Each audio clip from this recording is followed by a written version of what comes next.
Ayushman scheme ਜਿਹੜੀ ਹੈ ਹੁਣ ਵਿਵਾਦਾਂ ਦੇ ਵਿੱਚ ਹੈ। ਇਹ ਵਿਵਾਦ ਜਿਹੜਾ ਹੈ ਇਹ ਡਾਕਟਰਾਂ ਵੱਲੋਂ ਹੀ ਖੜਾ ਕੀਤਾ ਗਿਆ ਸਰਕਾਰ ਨੂੰ ਲੈ ਕੇ, ਕਿਉਂਕਿ ਮੰਗਾਂ ਵੀ ਜਾਇਜ਼ ਹੈ ਤੇ ਹੁਣ ਅੱਗੇ ਕੀ ਐਕਸ਼ਨ ਹੋਵੇਗਾ ਇਸ ਨੂੰ ਲੈ ਕੇ ਇੰਡੀਅਨ ਮੈਡੀਕਲ ਐਸੋਸੀਏਸ਼ਨ ਪੰਜਾਬ ਜਿਹੜੀ ਹੈ ਉਸਨੇ ਇੱਕ ਫੈਸਲਾ ਕੀਤਾ ਹੈ ਕਿ ਜਦੋਂ ਤੱਕ ਸਰਕਾਰ ਨੇ ਉਹਨਾਂ ਦੀ ਪੈਂਡਿੰਗ ਮਸਲੇ ਜਿਹੜੇ ਉਹ ਹੱਲ ਨਹੀਂ ਕੀਤੇ ਤਾਂ ਅੱਗੇ ਜਿਹੜਾ ਹੈ ਕੋਈ ਵੀ ਨਵਾਂ ਪੇਸ਼ੈਂਟ ਨਹੀਂ ਲਵੇ, ਕੋਈ ਵੀ ਐਡਮਿਟ ਨਹੀਂ ਹੋਵੇਗਾ। ਗੱਲਬਾਤ ਕਰਦੇ ਹਾਂ, ਥੋੜੀ ਹੋਰ ਜਾਣਕਾਰੀ ਲੈਂਦੇ ਹਾਂ। ਪਰਮਜੀਤ ਸਿੰਘ ਮਾਨ ਨੇ ਮੇਰੇ ਨਾਲ, ਜੋ ਸਟੇਟ ਦੇ ਪ੍ਰੈਜ਼ੀਡੈਂਟ ਨੇ। ਡਾਕਟਰ ਸਾਹਿਬ, ਕਿਵੇਂ ਦੇਖਦੇ ਹੋ ਵੀ ਜਿਹੜੀ ਕਿੰਨਾ ਕੁ ਸਰਕਾਰ ਵੱਲ ਤੁਹਾਡਾ ਪੈਂਡਿੰਗ ਪੈਸਾ ਬਚਿਆ ਹੋਇਆ? ਸਾਡਾ ਸਰਕਾਰ ਦੇ ਵੱਲ 29 ਦਸੰਬਰ ਤੋਂ ਬਾਅਦ ਕੋਈ ਪੇਮੈਂਟ ਨਹੀਂ ਕਿਉਂਕਿ ਹੋਈ।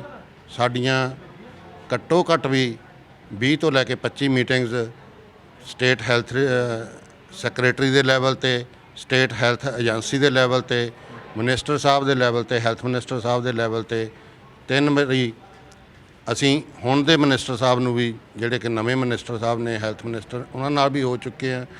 ਪਰ ਕੋਈ ਵੀ ਸਾਨੂੰ ਐਸ਼ੋਰੈਂਸ ਤੇ ਸਿਵਾ ਜਾਂ ਇੱਕ ਲੋਲੀਪੌਪ ਤੋਂ ਸਿਵਾ ਸਾਨੂੰ ਕੁਛ ਨਹੀਂ ਮਿਲਿਆ। ਹਰ ਵਾਰੀ ਸਾਨੂੰ ਕਹਿ ਦਿੰਦੇ ਨੇ ਕਿ 10 ਦਿਨ ਵੇਟ ਕਰ ਲਓ, ਤੁਸੀਂ ਕੰਮ ਕਰੀ ਚੱਲੋ, 15 ਦਿਨ ਵੇਟ ਕਰ ਲਓ, ਤੁਸੀਂ ਕੰਮ ਕਰੀ ਚੱਲੋ। ਹਫ਼ਤਾ ਇੱਕ ਪਿਛਲੀ ਵਾਰੀ ਤਾਂ ਸਾਨੂੰ ਮਿਨਿਸਟਰ ਸਾਹਿਬ ਨੇ 3 ਦਿਨ ਦਾ ਸਿਰਫ ਕਿਹਾ ਸੀ। ਅਸੀਂ ਫਿਰ ਵੀ ਉਹਨਾਂ ਨੂੰ ਕਿਹਾ ਕਿ ਨਹੀਂ, ਤੁਸੀਂ 10 ਦਿਨ ਲਾਓ ਜੀ।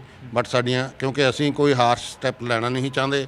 ਅਸੀਂ ਨਹੀਂ ਚਾਹੁੰਦੇ ਸੀ ਕਿ ਸਾਡੇ ਕਰਕੇ, ਸਰਕਾਰ ਦੀ ਗਲਤੀ ਕਰਕੇ ਔਰ ਸਾਨੂੰ ਵਿੱਚ ਪਾ ਕੇ ਪਬਲਿਕ ਦੇ ਵਿੱਚ ਇਹ ਜਾਵੇ ਕਿ ਇਹ ਕੰਮ ਨਹੀਂ ਕਰਦੇ। ਅਸੀਂ ਉਹਨਾਂ ਨੂੰ ਕਿਹਾ ਕਿ 3 ਦਿਨ ਨਹੀਂ, ਤੁਸੀਂ 10 ਦਿਨ ਲਾਓ।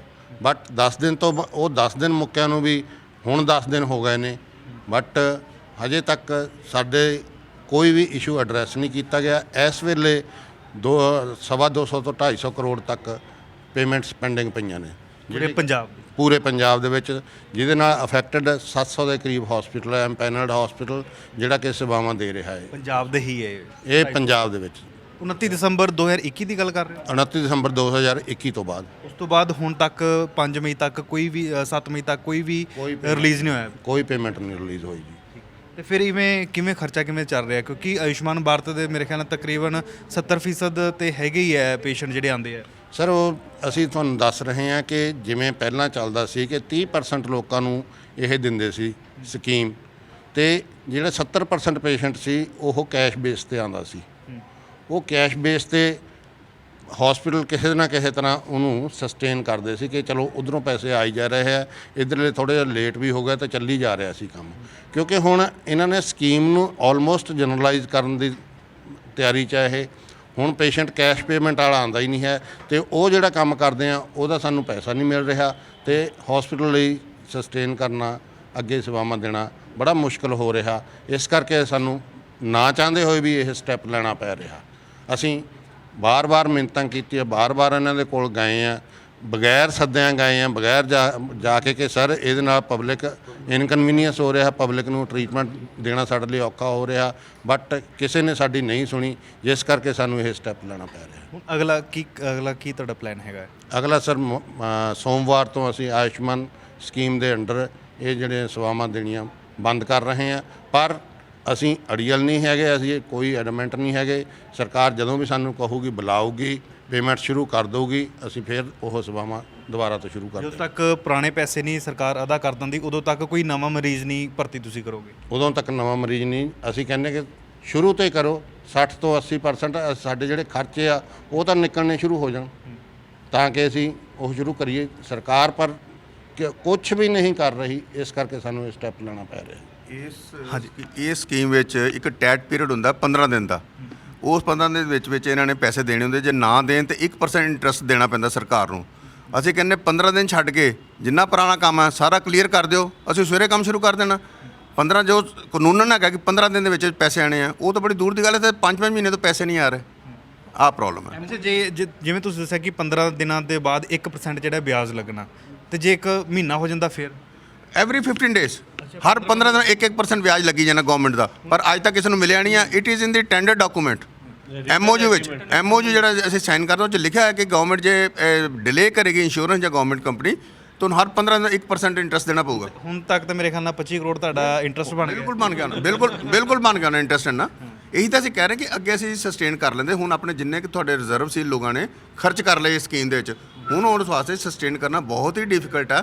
ਕਿ ਅਸੀਂ ਕਹੀਏ ਜੀ ਹਾਂ ਉਹ ਕੋਈ ਗੱਲ ਨਹੀਂ, ਜਿੱਥੇ ਇੰਨਾ ਕੱਢ ਲਿਆ ਹੋਰ ਕੱਢ ਲਈਏ, ਪੋਸੀਬਲ ਨਹੀਂ ਆ ਹੁਣ। ਪਰ ਜਦੋਂ ਸਰਕਾਰ ਇੱਥੇ ਸੱਤਾ ਦੇ ਵਿੱਚ ਆਉਂਦੀ ਹੈ ਆਮ ਆਦਮੀ ਪਾਰਟੀ, ਤਾਂ ਦਿੱਲੀ ਮਾਡਲ ਦਾ ਹੈਲਥ ਦਾ ਤੇ ਐਜੂਕੇਸ਼ਨ, ਦੋ ਵਿਸ਼ਿਆਂ ਦੇ ਉੱਪਰ ਜਿਹੜਾ ਚੋਣ ਜਿੱਤਦੀ ਹੈ, ਤਾਂ ਤੁਹਾਨੂੰ ਲੱਗਦਾ ਵੀ ਇਸ ਹਿਸਾਬ ਦੇ ਨਾਲ ਫਿਰ ਮੈਡੀਕਲ ਦੇ ਵਿੱਚ ਤੇ ਕੁਝ ਵਧੀਆ ਨਹੀਂ ਕਰ ਸਕਦੇ? ਦੇਖੋ ਜੇ ਜਿਸ ਤਰ੍ਹਾਂ ਦਾ ਇਸ ਵੇਲੇ ਚੱਲ ਰਿਹਾ ਕੰਮ ਮੈਡੀਕਲ ਦਾ, ਸਾਨੂੰ ਤਾਂ ਲੱਗਦਾ ਬਹੁਤ ਹੀ ਡਿਫਿਕਲਟ ਹੋ ਗਿਆ ਇਹਨਾਂ ਦਾ। ਬਿਕੋਜ਼ ਦੇਖੋ ਇਹ ਆਈ ਡੋਂਟ ਨੋ ਇਹਨਾਂ ਦਾ ਐਕਚੁਅਲੀ ਹੈ ਕੀ ਕਨਸੈਪਟ। ਦਿੱਲੀ ਮਾਡਲ ਜਿਹੜਾ ਦਿੱਲੀ ਮਾਡਲ ਕਰਦੇ ਆ, ਸਾਨੂੰ ਨਹੀਂ ਪਤਾ ਕੀ ਸਾਡਾ ਪੁਰਾਣਾ ਪੰਜਾਬ ਮਾਡਲ ਬੜਾ ਵਧੀਆ ਸੀ, ਕੰਮ ਕਰਦੇ ਸੀ, ਚਲੋ ਸਲੋ ਆਉਂਦੀ ਸੀ ਪੇਮੈਂਟ, 15 ਦਿਨ ਨਹੀਂ ਤਾਂ ਮਹੀਨੇ 'ਚ ਆ ਗਈ, ਸਵਾ ਮਹੀਨੇ 'ਚ ਆ ਗਈ, ਵੀ ਆਰ ਨਾਟ ਬੋਦਰਡ। ਪਰ ਹੁਣ ਜੋ ਇਹ ਕਰ ਰਹੇ ਕਿ ਪੈਸੇ ਨਹੀਂ ਦੇਣੇ ਤੇ ਸੁਣਨਾ ਵੀ ਨਹੀਂ, ਹਾਂਜੀ ਹਾਂਜੀ ਚਲੋ ਚਲੋ ਕੰਮ ਕਰੋ ਕੰਮ ਕਰੋ ਕੰਮ ਕਰੋ, ਇਸ ਤਰ੍ਹਾਂ ਕੰਮ ਨਹੀਂ ਚੱਲ ਸਕਦਾ। ਸਾਨੂੰ ਇਹ ਨਹੀਂ ਹੈ ਕਿ ਕਿਹਦੀ ਸਰਕਾਰ ਹੈ, ਕਿਹੜੀ ਸਰਕਾਰ ਹੈ, ਕਿਹੜਾ ਮਾਡਲ ਹੈ। ਅਸੀਂ ਚਾਹੁੰਦੇ ਹਾਂ ਵੀ ਲੋਕਾਂ ਨੂੰ ਅਸੀਂ ਸੇਵਾ ਦਈਏ, ਅਸੀਂ ਸੇਵਾ ਦੇਣ ਦੇ ਯੋਗ ਹੋਈਏ, ਉਹ ਤਾਂ ਹੀ ਹੋਵਾਂਗੇ ਜੇ ਸਾਨੂੰ ਪੇਮੈਂਟ ਕਰੂਗੇ ਇਹ। ਹੁਣ ਪੰਜਾਬ ਦੇ ਜਿੰਨੇ ਵੀ ਹੈਗੇ ਆ ਪ੍ਰਾਈਵੇਟ ਹਸਪੀਟਲ ਜਾਂ ਜਿਹੜੇ ਆਯੁਸ਼ਮਾਨ ਦੇ ਨਾਲ ਟਾਈ ਅਪ ਹੈਗੇ ਆ, ਉਹ ਸਾਰੇ ਕੰਮ ਕਾਜ ਬੰਦ ਕਰ ਰਹੇ ਸੋਮਵਾਰ? ਬਿਲਕੁਲ ਸਾਰੇ ਬੰਦ ਕਰ ਰਹੇ ਜੀ। ਤੇ ਜੇ ਹੁਣ ਕੋਈ ਮਤਲਬ ਫਸਿਆ ਹੋਇਆ ਮਰੀਜ਼ ਆ ਜਾਂਦਾ, ਕੋਈ ਵਾਕਈ ਹੀ ਜਿਹਨੂੰ ਜ਼ਰੂਰਤ ਹੈ, ਦੇਖੋ ਜਿਹੜੇ ਹਿਊਮਨਿਟੇਰੀਅਨ ਗਰਾਊਂਡ ਤੇ ਜੋ ਕੁਝ ਕਰਨਾ ਉਹ ਡਾਕਟਰ ਆਪਣੇ ਲੈਵਲ ਤੇ ਕਰ ਸਕਦਾ ਹੈ, but as a policy matter IMA ਦਾ ਇਹ ਸਟੈਂਡ ਹੈ ਕਿ 700 ਇਹ ਜਿਹੜਾ ਐਮਪੈਨਲਡ ਹਸਪੀਟਲ ਹੈ ਉਹ ਸਰਵਿਸ ਆਪਣੀ ਸੋਮਵਾਰ ਤੋਂ ਬੰਦ ਕਰ ਰਿਹਾ till the issue of the payments. ਤੁਸੀਂ ਭਗਵੰਤ ਮਾਨ ਨੂੰ ਵੀ ਮਿਲੇ ਸੀ, CM ਸਾਹਿਬ ਨੂੰ, ਫਿਰ ਉਹਨਾਂ ਨੇ ਕੀ ਕਿਹਾ 3 ਦਿਨਾਂ ਦੇ ਵਿੱਚ? ਉਸ ਤੋਂ ਬਾਅਦ ਕੋਈ ਗੱਲ? ਹੈਲਥ ਮਿਨਿਸਟਰ ਸਾਹਿਬ ਨਾਲ ਹੋਈ ਸੀ ਮੀਟਿੰਗ ਜੀ, ਅੱਛਾ, ਉਹਨਾਂ ਨਾਲ ਉਹਨਾਂ ਨੇ ਸਾਨੂੰ ਐਸ਼ੋਰੈਂਸ ਦਿੱਤੀ, 3 ਵਾਰੀ ਦਿੱਤੀ ਹੈ, ਇੱਕ ਵਾਰੀ ਨਹੀਂ, ਕੀ ਕਹਿੰਦੇ ਸਿੰਗਲਾ ਸਾਹਿਬ? ਕਿ ਕਦੀ 10 ਦਿਨ ਬਾਅਦ, ਕਦੀ 15 ਦਿਨ ਬਾਅਦ, ਪਿਛਲੀ ਵਾਰੀ 3 ਦਿਨ ਬਾਅਦ ਕਿਹਾ ਸੀ, ਅਸੀਂ ਕਿਹਾ ਸੀ ਨਹੀਂ ਤੁਸੀਂ 10 ਦਿਨ ਲਾਓ, ਤੇ ਪਰ ਅਜੇ ਤੱਕ ਕੁਝ ਨਹੀਂ ਹੋਇਆ। ਤਾਂ ਬਿਲਕੁਲ ਸਵਾਲਾਂ ਦੇ ਘੇਰੇ ਦੇ ਵਿੱਚ ਹੈ ਪੰਜਾਬ ਸਰਕਾਰ, ਕਿਉਂਕਿ ਜਿਵੇਂ ਇਹਨਾਂ ਦੇ ਕਹਿਣ ਦੇ ਮੁਤਾਬਕ 29 ਦਸੰਬਰ ਤੋਂ ਬਾਅਦ, ਯਾਨੀ ਕਿ ਚੋਣਾਂ, ਜਦੋਂ ਚੋਣ ਜ਼ਾਬਤਾ ਲੱਗਦਾ ਤਾਂ ਉਸ ਤੋਂ ਬਾਅਦ ਸਰਕਾਰ ਵੀ ਬਦਲ ਜਾਂਦੀ ਹੈ, ਸਰਕਾਰ ਬਣਦੀ ਹੈ, ਪਰ ਜੋ ਪੇਮੈਂਟਾਂ ਫਸੀਆਂ ਹੋਈਆਂ 250 ਦੇ ਕਰੀਬ ਪੈਸਾ ਫਸਿਆ ਹੋਇਆ ਆਯੁਸ਼ਮਾਨ, 250 ਕਰੋੜ ਰੁਪਏ ਦੇ ਕਰੀਬ ਫਸਿਆ ਹੋਇਆ ਪੈਸਾ, ਤਾਂ ਇਹ ਪੈਸਾ ਜਦੋਂ ਤੱਕ ਜਾਰੀ ਨਹੀਂ ਹੋ ਜਾਂਦਾ 250 ਕਰੋੜ ਰੁਪਏ, ਉਦੋਂ ਤੋਂ ਨਵਾਂ ਪੇਸ਼ੈਂਟ ਨਹੀਂ ਆਵੇਗਾ। ਯਾਨੀ ਕਿ ਹੁਣ ਆਮ ਵਰਗ ਨੂੰ ਵੀ ਇਸ ਫੈਸਲੇ ਦੇ ਨਾਲ ਪਰੇਸ਼ਾਨੀ ਹੋਵੇਗੀ, ਤੇ ਪਰੇਸ਼ਾਨੀ ਸਿਰਫ ਸਰਕਾਰ ਹੀ ਦੂਰ ਕਰ ਸਕਦੀ ਹੈ ਪੈਸਾ ਰਿਲੀਜ਼ ਕਰਕੇ। ਕੈਮਰਾ ਪਰਸਨ ਸਾਹਿਬ ਸਿੰਘ ਦੇ ਨਾਲ ਰਾਹੁਲ ਕਾਲਾ, ਜਗਬਾਣੀ TV, ਜਲੰਧਰ।